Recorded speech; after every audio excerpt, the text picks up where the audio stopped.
Actually, I think it went really well. We had impressive results. The sale was very buoyant, active. We had a lot of bidders in the room, a lot of bidders online. For the first time, we registered an enormous amount of bidders online. Plus, I think the market today shows that it's very strong and there is a big demand for watches. If we look at the figures, obviously we are very pleased, nearly 8 million Swiss francs value. Sold by lot it was 83% and by value it was 87%, which is a very good sale. So definitely these are very strong results, and we see that clients are very selective and they are looking and eager to spend money on rarity.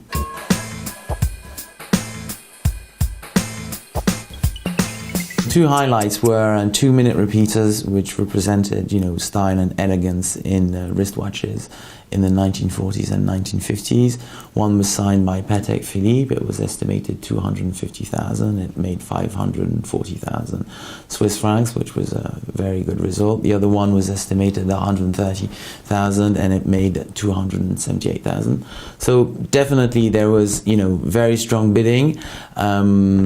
Two brands which actually are, leading brands for the Swiss watch industry. One is Patek Philippe. Obviously, everyone wants to buy Patek Philippe. But the other one was also a very rare example by Vacheron Constantin. And definitely these two results show that there is today a very strong demand for rare pieces.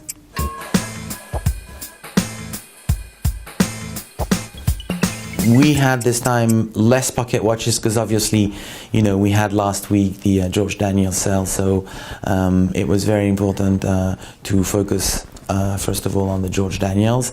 Then we were very selective on the pocket watches, and if we look at the results, I was very impressed by the results of pocket watches. We had very strong results on many of them where it was enamel pocket watches, complicated pocket watches, and I think the selection we made had very good response from the room and from telephone bidders as well as online bidders. It was a good selection, and the selection made it a good result.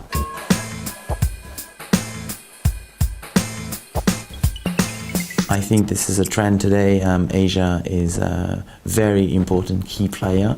But Europeans were very active. Among all the buyers we had in the sale, the top lots, 3/4 of the top lots went to European buyers. Geneva is very special in that sense that it is the only city in the world where you have this mixture of pocket watches, modern watches, vintage wristwatches.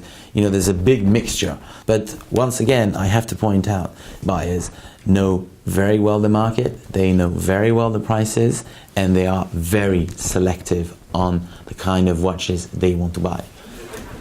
Sold at 22,000, that's panel number 5.